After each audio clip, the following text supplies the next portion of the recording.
Magandang umaga sa ating lahat. Sa ginigili ko mga kapatid at sa ating mga minamahal na taga-subaybay, purihin natin ang Diyos. Amen? Amen. Amen. Okay, magpatuloy na tayo. Ang pag-uusapan natin ay dalawa, ngunit sila'y magkasama, magkaakibat sa isa't isa, no? So, sabi niya rito, faith as big as mustard seed, but it moved mountains. Sa Tagalog, kung meron tayong pananampalataya na kasinlaki ng butil ng mustasa, ano, ito ay nakakalipat ng mga bundok, no? Oh. Ngunit, sabi niya rito, but when it becomes a tree, birds will nest on it. Kung yung maliit daw na pananampalataya natin ay naging isang punong kahoy, no? At ang lahat ng mga ibon ay naninirahan doon. Ayan, symbolical siya, parabola yan. Pero, doon sa activity na ginawa ko nung last week para doon sa mga bata doon sa Divisoria High School ay yun ay applicable dito, no? Okay, magpatuloy na tayo.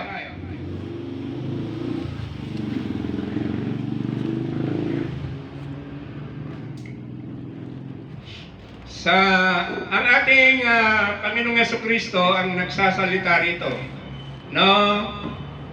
Tinuturuan niya yung mga alagad na tulad natin, no?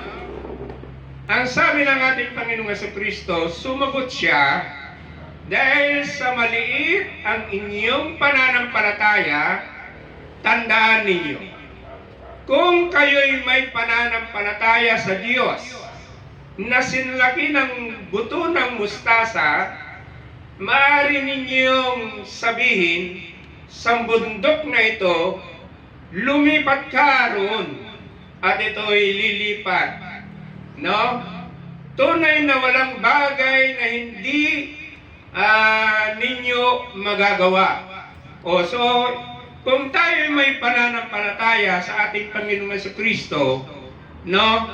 At meron tayong gustong ilipat na bundok, yun ay magagawa natin yon. Ngayon, doon sa halimbawa ng pagkakandak natin o pag-share natin ng salita ng Diyos doon sa mga bata, dumaan ako sa mga bundok, no? Dumaan ako sa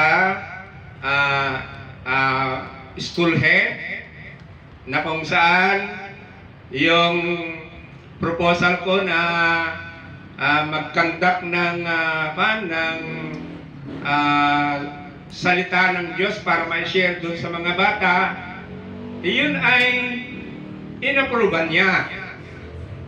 At higit sa lahat, kailangan din na approval ng division office. So pumunta ako sa division office.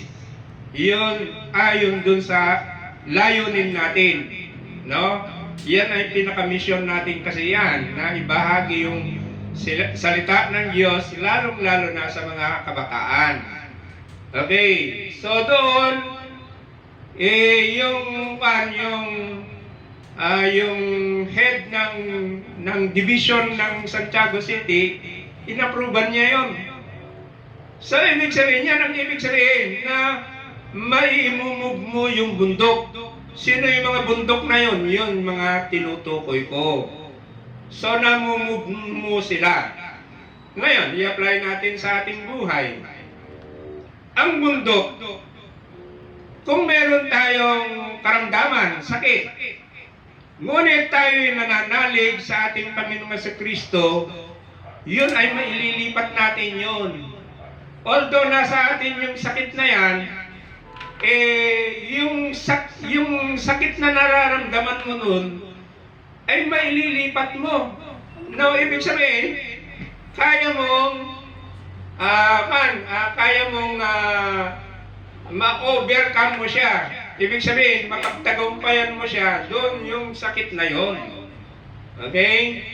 O, merong halimbawa si Sister Edna. O, dalawang cancer yung meron siya. Yun ay bundok. Ngunit sa kanyang pananalig sa Diyos, gumaling siya doon. Yun yung nailipat mo yung bundok na yon. Dahil sa iyong pananampalataya kay Kristo.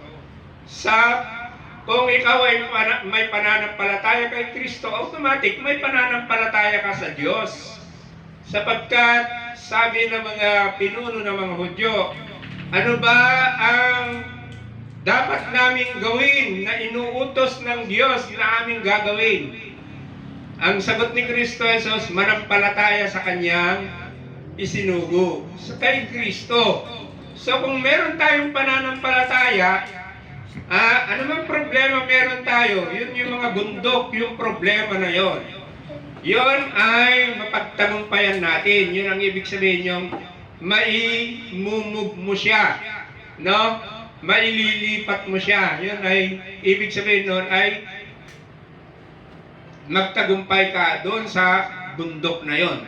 Sakit man, problema, o pagsubok sa iyong buhay, ay mapagtagumpayan mo. Yun ang ibig sabihin ng you can move mountain. Yan. So ngayon, ano itong ginagawa natin? Yan. Ito ang pinakamaliit. So yung pananampalataya ay pinakamaliit sa lahat ng binhi. Ngunit, kapag tumubo ay nagiging pinakamalaki sa mga halamanan. So yung pananampalataya mo, nakasinlaki ng butil ng mustasa, at ito ay naging punong kahoy, anong mangyayari? Nagiging punong kahoy ito, kaya nakakapagpuga ang mga ibon sa mga sanga nito. Sino? Dahil sa ating pananampalataya kay Kristo Jesus, ito'y naging punong kahoy, no? At dahil doon yung pananampalataya ko kay Kristo Jesus ay naging punong kahoy, kaya nga nandito kayo, namumugad kayo sa akin ngayon sa aking pananampalataya. At sa aking pag-share ng mga mensahe na naibibigay dito sa ating pagtitipon, ay maraming nakikinig doon. Yun ang ibig sabihin nun. So, ngayon, itanong natin sa ating sarili, meron tayong pananampalataya kay Kristo ba? At ito'y pinamumugaran ng mga ibon sa atin? Ibig sabihin, ikaw, nakikinig ba sa iyo yung mga kaibigan mo? Yung mga ibang tao? Yun yung pamumugaran ng mga ibon. No? Bakit? Kasi kahit maliit yung pananampalataya mo, ay kaya mong ilipat yung mga tao. No? Ibig sabihin, ililipat mo sila tungo sa ating Panginoong Jesucristo. Yun ang ibig sabihin. No? Paglipat. Kaya nga, nakakapugad ang mga ibon sa mga sanga nito. Ano naman yung sanga? Yun yung branches ng iyong pananampalataya. Dahil yung pananampalataya mo ngayon ay isang puno na siya. So, yung mga tao ay namumugad sa iyo. Ito yon, no? Kapag ikaw ay nagsasalita, pinapakinggan ng mga tao yon. Kaya nga, sabi ng Panginoong Jesucristo, ang nakikinig sa iyo ay nakikinig din sa akin. At nakikinig sa aking Ama. Okay? So, ngayon, bakit merong mga tao na sa ngayon ay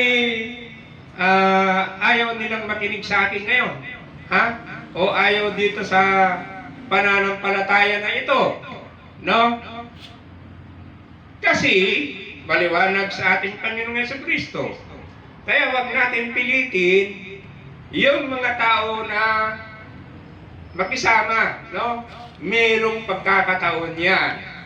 Ang sabi ng ating Panginoong Jesucristo sa John chapter 6 verse 44, walang makakalapit sa akin malibang dalhin siya sa akin ng Ama na nagsugo sa akin. So, at ang lumalapit sa akin ay muli kong bubuhayin sa huling araw. So, yung mga taong lumalapit kay Kristo, hindi sa akin lumalapit, sapagkat ako ay instrumento lang ng Panginoong Jesucristo. Sa totoo lang, yung mga taong lumalapit dito sa grupo ninyo, dahil nandito ang ating Panginoong Jesucristo, ay yun ay kalooban ng Diyos yun. So, ibig sabihin, tinawag sila ng Diyos, no, para pumarito. Yun ang ibig sabihin na sila'y nakakapagpugad. So, namumugad sila rito. Hindi sa akin, kundi sa ating Panginoong Jesucristo. Bakit sila nandito? Bakit kayo nandito? Ay sapagkat kayo ay tinawag ng kanyang Ama. Kaya kayo nandito upang makipag-ugnayan sa ating Panginoong Jesucristo. Ulitin natin ha. Walang makakalapit sa akin malibang dalhin siya sa akin ng Ama na nagsugo sa akin. So yung Diyos Ama ang siyang siyang nagkumbinsi sa'yo para lumapit ka dito. Para ikaw ay mamumugad dito. No? Kaya huwag kayong magtaka doon sa mga taong hindi namumugad dito sapagkat sila hindi tinawag ng Diyos. Okay? At ang lumalapit sa akin ay muli kong bubuhayin sa huling araw. Kaya kayo nandito kasi pinalapit kayo ng Diyos Ama sa kanyang anak at sa pamamagitan ng paglapit ninyo sa mga panggawain ng ating Panginoon Diyos ay kahit mamatay tayo bukas o sa mga ibang araw ay muli tayong bubuhayin pagdating ng ating Panginoong Jesucristo. Yun na yung eternal life. Yun na yung buhay na walang hanggan. Pag ikaw ay muling binuhay ng ating Panginoong Jesucristo. Sa eternal life, in the book of Revelation, wala nang sakit. Wala ka ng problema. No? Walang away sa eternal life. Makikita mo mukha ng Diyos face to face. Makikita natin siya ngayon dahil tayo'y nananalig, may pananampalataya tayo na may Diyos. Kahit hindi natin nakikita ang Diyos, no? Sabi ni Kristo Jesus, mapalad ang mga nananalig sa akin kahit hindi nila ako nakita. Ganon tayo. Nandito tayo sapagkat meron tayong pananampalataya sa Diyos na kahit hindi natin nakikita ang Diyos ay nananalig pa rin tayo sa Kanya. No? Kahit hindi natin nakikita ang Diyos, tayo'y nagtitiwala pa rin sa Kanya. Ngunit pagdating ng araw ng buhay na walang hanggan, makikita na natin ang mukha ng Diyos. Amen? Amen. Amen. Ngayon, kaya tama, yung pagparito ay hindi ako ang dahilan kung bakit kayo naparito. Sapagkat saan man may 2 o 3 nagkakatipon, dahil sa akin, naroon akong kasama nila. Kasi Kristo Jesus kasama natin. Siya ang dahilan kung bakit tayo narito. No, ako naman ay instrumento lang ng ating Panginoong Jesucristo. No? Sapagkat nandito tayo dahil may pangako sa atin. Kaligtasan at buhay na walang hanggan. Kaya huwag kayong magtaka kung bakit wala yung tinawag natin, wala naman sila rito. Hindi talaga sila tinawag ng Diyos. No? Kayo yung nandito, kayo talaga yung tinawag ng Diyos. Upang makinig sa kanyang salita na nagbibigay ng buhay na walang hanggan. Tandaan natin ang sabi ng ating Panginoong Jesucristo sa John chapter 6 verse 68. Sabi ni Apostol Pablo, saan pa po kami pupunta? Nasa sayo ang salitang nagbibigay ng buhay na walang hanggan. So, hindi nila iniwan ang ating Panginoong Jesucristo sapagkat alam nila yung salita niya ay nagbibigay ng buhay na walang hanggan. So, yun.